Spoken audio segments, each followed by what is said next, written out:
ओम शांति। आज 14 जुलाई 2013 अव्यक्त बाप दादा की महावाक्य। इसकी ओरिजिनल डेट है रिवाइज कोर्स 28 जनवरी 1977। 28 जनवरी 1977। मुरली का सार, ब्राह्मणों का धर्म और कर्म।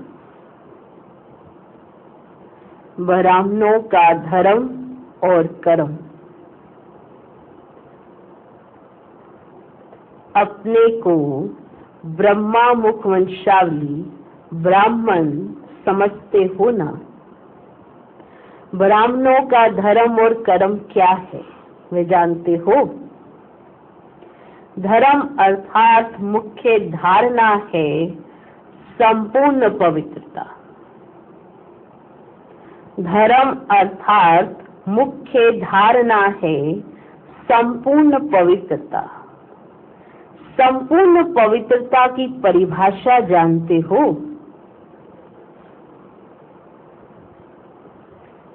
संकल्प व स्वप्न में भी अपवित्रता का अंश मात्र भी ना हो। ब्राह्मणों का धर्म अर्थात धारणा। धारणा क्या है? संपूर्ण पवित्रता। संपूर्ण पवित्रता की परिभाषा जानते हो? संकल्प व स्वप्न में भी अपवित्रता का अंश मात्र भी ना हो। ऐसी श्रेष्ठ धारणा करने वाले ही सच्चे ब्राह्मण कहलाते हैं। इसी धारणा के लिए ही गायन है, प्राण जाए पर धर्म न जाए। ऐसी श्रेष्ठ धारणा करने वाले ही सच्चे ब्राह्मण कहलाते हैं। इसी धारणा के लिए ही गायन है, प्राण जाए पर धर्म न जाए। ऐसी हिम्मत, ऐसा दृढ़ निश्चय करने वाले अपने को समझते हो? किसी भी प्रकार की परिस्थिति में अपने धर्म अर्थात धारणा के प्रति कुछ त्याग करना पड़े, सहन करना पड़े, सामना करना पड़े, साहस रखना पड़े तो खुशी खुशी से करेंगे? पीछे हटेंगे नहीं? घबराएंगे नहीं? ये प्रश्न पूछे बाबा ने। आपकी धारणा है संपूर्ण पवित्रता। न स्वप्न में न संकल्प में अपवित्रता का अंश मात्र भी ना हो। किसी भी परिस्थिति में अपने इस धर्म का, इस धारणा के प्रति आपको कुछ त्याग करना पड़े, सहन करना पड़े, सामना करना पड़े, साहस रखना पड़े तो खुशी खुशी से करेंगे? प्रश्न पूछा बाबा ने। करेंगे? पीछे हटेंगे नहीं? घबराएंगे नहीं? पक्का? तो थोड़ा उमंग उत्साह से बोलो ना। ये क्या? नहीं ऐसे ये क्या होता है? सामने से भगवान आपसे पूछ रहे हैं, आप इस धारणा के लिए सहन करेंगे, सामना करेंगे, खुशी खुशी से करेंगे? खुशी खुशी से करेंगे? पीछे हटेंगे नहीं, घबराएंगे नहीं?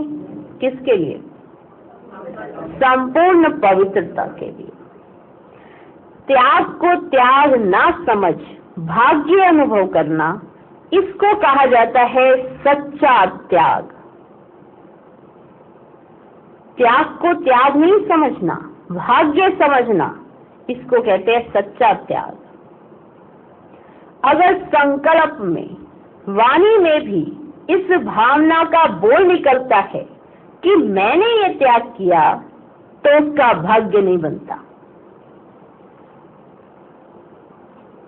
मैंने ये त्याग किया तो उसका भाग्य नहीं बनता। जैसे भक्ति मार्ग में भी जब बलि चढ़ाते हैं तो वह बलि चढ़ाने वाला पशु जरा भी आवाज करता या चिल्लाता है तो वह महाप्रसाद नहीं माना जाता। वह बलि नहीं मानी जाती। यह भी अभी का यादगार चल रहा है, समझे? त्याग किया, पर त्याग की भावना क्या है? त्याग तो कर दिया, उसके पीछे भाव क्या है? अगर ये आ गया कि मैंने बहुत त्याग किया है, मैंने इसका त्याग किया है, उस त्याग का भाग्य नहीं बनता। भक्ति मार्ग में भी जब बलि चढ़ाते हैं तो बलि चढ़ाने वाला पशु जरा भी आवाज करता या चिल्लाता है तो वह महाप्रसाद नहीं माना जाता, बलि स्वीकार नहीं की जाती। ये अभी का यादगार चल रहा है। अगर त्याग करने के साथ ये संकल्प उठा कि मैंने त्याग किया, नाम मान शान आ गया, तो वह त्याग नहीं, उसे भाग्य नहीं कहेंगे। ऐसी धारणा वाले ही सच्चे ब्राह्मण कहलाते हैं, जो इस धारणा को अपनाता है कि त्याग का भाग्य बनना चाहिए। वो त्याग अभिमान न बन जाए कि मैंने त्याग किया,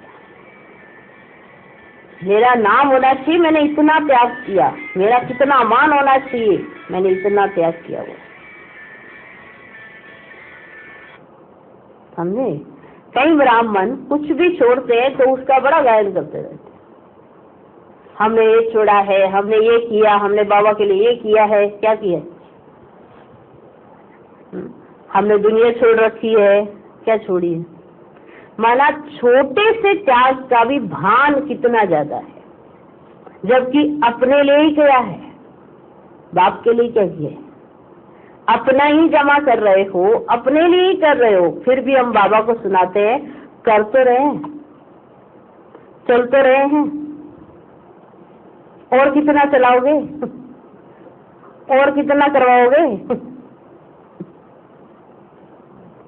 मना ये क्या है? हमने छोड़ी दुनिया, लेकिन उसका भान हमारे दिमाग में कितना है कि हमने छोड़ी दुनिया। बुद्धि में कितना बैठा हुआ ये बात कि हमने दुनिया छोड़ी है, और इस चीज का हमको मान मिलना चाहिए कि हमने दुनिया छोड़ी है। हमारा क्यों नहीं मान किया जाता, जबकि हमने तो इतना त्याग किया हुआ है। हम घर बार छोड़कर समर्पित हो गए हैं, और उस समर्पित पने का हमें आज दिन तक मान ही नहीं दिया जाता है। या कईयों ने अपने बच्चे समर्पित किए हैं तो उसका हमको थोड़ा मान देना चाहिए ना, किसने समर्पित किए हैं। माना क्या होता है, कुछ भी त्याग करते हैं तो उसके अगर बुद्धि में आ गया कि हमने ये किया है, तो सोचो उसका भाग्य बनेगा? नहीं बनेगा।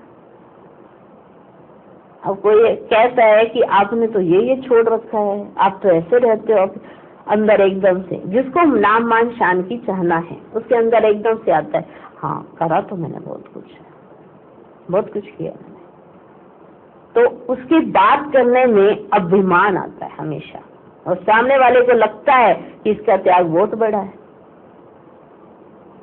बहुत कुछ किया है इसने। जरा सी कोई चीज ही छोड़ देते हैं, बड़ा कुछ किया तुमने तो, क्योंकि उसे मालूम लग जाता है कि सामने वाले को यही पसंद है कि जो मैंने थोड़ा सा किया है वो मुझे उसके लिए अप्रिशिएशन दी जाए, सुनाया जाए, मान्यता दी जाए उस चीज को, तो उसका भाग्य नहीं बनता। तो वो सच्चे ब्राह्मण हुए सच्चे नहीं हुए। तो आज ब्राह्मणों की परिभाषा सुनाते हैं। तरह तरह के ब्राह्मण होते हैं, एक तरह का ब्राह्मण नहीं है, अलग अलग ब्राह्मण। किसी में कुछ परसेंटेज में कमी है, किसी में कुछ परसेंटेज में कमी तो है, संपूर्ण तो कोई बना नहीं है। और इसका अर्थ ये भी नहीं है कि हम अपने आप को जज भी ना कर पाए कि हम कौन सी श्रेणी में खड़े हैं। वो श्रेणी तो चेक करनी चाहिए ना, हम फर्स्ट डिवीजन में आने वाले हैं या सेकंड डिवीजन में आने वाले हैं या थर्ड पोजीशन पे आने वाले हैं। कल परसों भी बताया था कि अगर चेक तो कर लें, बाहर डींगे तो हम ये आंक रहे हैं फर्स्ट पोजीशन पे, और अंदर की कंडीशन हमारी ये है जब हम अपना एग्जाम लेते हैं तो थर्ड पोजीशन पे हैं। तो किसको बुद्धू बना रहे हैं? अपने आप को और दुनिया को क्या बना के मिलेगा? क्या रिजल्ट तो सबको बता ही देगा कि कौन सी पोजीशन पे है। तो सच्चा ब्राह्मण किसे कहते हैं? त्याग का भी त्याग, उस त्याग का भाग्य बनता है। मैंने ये किया, मैंने ये छोड़ा, ये गायन करने से कुछ नहीं होता है, क्योंकि संपूर्ण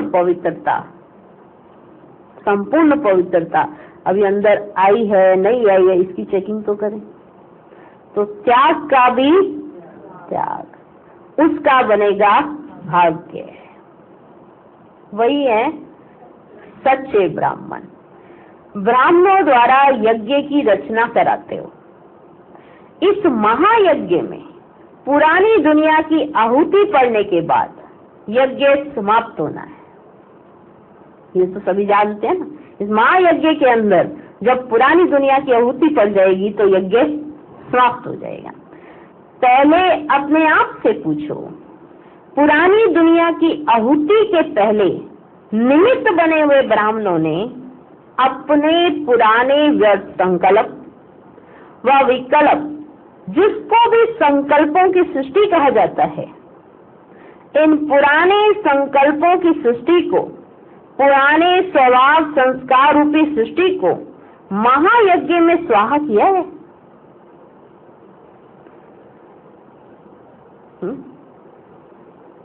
यज्ञ समाप्त कब होगा? जब पुरानी दुनिया की आहुति पड़ेगी तो यज्ञ समाप्त हो जाएगा। अभी समाप्त की पोजीशन तो नहीं है ना, नहीं है ना। तो बाबा पहले पूछते, जो निमित्त बने हुए हैं, जिन्होंने समाप्त कराना है यज्ञ, तो क्या उन्होंने पहले अपने व्यर्थ संकल्प और पुराने संस्कार उन सभी की इस महायज्ञ में स्वाहा कर दिया है?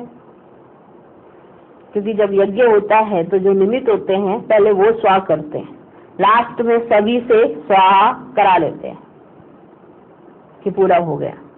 लेकिन जो निमित्त बने हुए हैं, क्या उन्होंने पुराने स्वभाव संस्कार रूपी सृष्टि को महायज्ञ में स्वाहा किया है? अगर अपने हद की सृष्टि को स्वाहा नहीं किया,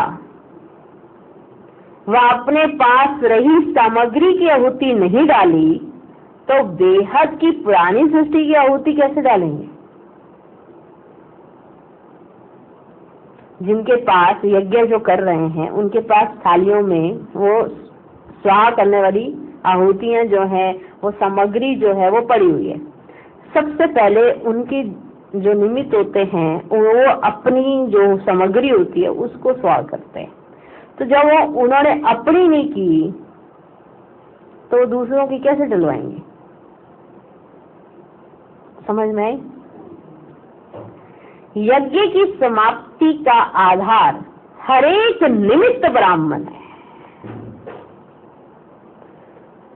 यज्ञ की समाप्ति का आधार हरेक निमित्त ब्राह्मण है।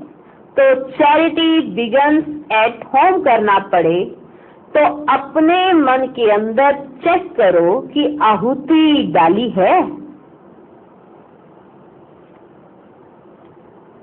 संपूर्ण अंतिम आहुति कौन सी है उसको जानते हो? जैसे आत्मज्ञानी आत्मा का परमात्मा में समा जाना ही आत्मा की संपूर्ण स्थिति मानते हैं। ये आत्मा परमात्मा में समा गई, यही आत्मा की संपूर्ण स्थिति मानते हैं। इस अंतिम आहुति का स्वरूप है, इस अंतिम आहुति का स्वरूप है मैंपन समाप्त हो, मैंपन समाप्त हो, बाबा बाबा। मैंपन समाप्त हो, बाबा बाबा। बोल मुख से व मन से निकले, अर्थात बाप में समा जाए। इसको कहा जाता है समा जाना, अर्थात समान बन जाना। इसको ही कहा जाता है अंतिम आहुति। संकल्प स्वप्न में भी देह भान का मैंपन ना हो, अनादि आत्मिक स्वरूप की स्मृति हो। बाबा बाबा अनहद शब्द हो। आदि ब्राह्मण स्वरूप में धर्म और कर्म की धारणा हो। आदि ब्राह्मण स्वरूप में धर्म और कर्म की धारणा हो, इसको कहा जाता है सच्चे ब्राह्मण। ऐसे सच्चे ब्राह्मण ही यज्ञ की समाप्ति के निमित्त बनते हैं। हमने सच्चे ब्राह्मण की परिभाषा सुन ली ना। ऐसे ही सच्चे ब्राह्मण यज्ञ की समाप्ति के निमित्त बनते हैं। यज्ञ रचने वाले तो बने, अब समाप्ति के भी निमित्त बनो। सुनाया था ना कि यज्ञ है तो जिसने शुरुआत की है वही उसका अंत भी करेगा। ऐसा नहीं यज्ञ में शुरुआत में एक ब्राह्मण बैठा और लास्ट में दूसरा ब्राह्मण आके बैठ गया, ऐसा नहीं होता। तो जो यज्ञ रचने वाले तो बने, अब समाप्ति के भी निमित्त बनो, अर्थात अपनी अंतिम आहुति डालो। अंतिम आहुति क्या है? मैंपन। बस बाबा बाबा बाबा याद रहे, ये अनहद शब्द अंदर हो। अंतिम आहुति डालो तो बेहद की पुरानी दुनिया की आहुति भी पड़ ही जाएगी। जब आपकी तरफ से हद की आहुति पड़ेगी तो बेहद की पुरानी दुनिया की आहुति भी पड़ ही जाएगी। समझा? अब क्या करना है? संपूर्ण बनने का यही सहज साधन है। संपूर्ण आहुति देना, इसको ही संपूर्ण स्वाहा कहा जाता है। तो स्वाहा हो गए या अभी होना है? अंतिम आहुति अंतिम घड़ी पर ही डालनी है क्या? ऐसा तो नहीं। अंतिम आहुति जो आपकी है मैंपन की, वो आपने अंतिम घड़ी पर डालनी है क्या? जब स्वयं डालेंगे तब दूसरों से डलवा सकेंगे। फिर करेंगे ऐसा ना सोच, अब करना ही है। फिर करेंगे ऐसा ना सोच, अब करना ही है। जैसे सुनने के लिए चातरक रहते हो, मिलने के लिए भी प्लान्स बनाते हो। हमारा टर्न पहले हो, हमारा टर्न पहले हो, तो जैसे यह सोचते हो वैसे मिटने में भी पहले टर्न लो। जैसे मिलने के लिए सोचते हो मेरा टर्न पहले हो, सुनने के लिए भी मैं आगे बैठूं, मिलने के लिए भी मैं आगे बैठूं, तो बाबा कहते जैसे यह सोचते हो वैसे मिटने में भी पहले टर्न लो, करने में फर्स्ट टर्न लो। अच्छा, ऐसे संपूर्ण स्वाहा होने वाले, संपूर्ण स्वाहा होने वाले, संपूर्ण आहुति डालने वाले, स्वयं के परिवर्तन से विश्व परिवर्तन के निमित्त बनने वाले सच्चे ब्राह्मणों को, बाप समान संपूर्ण ब्राह्मणों को, सर्वश्रेष्ठ धर्म और कर्म में स्थित रहने वाले ब्राह्मणों को बाप दादा का याद प्यार और नमस्ते। हम रूहानी बच्चों की भी रूहानी बाप दादा को नमस्ते नमस्ते नमस्ते। Good morning, good morning, good morning.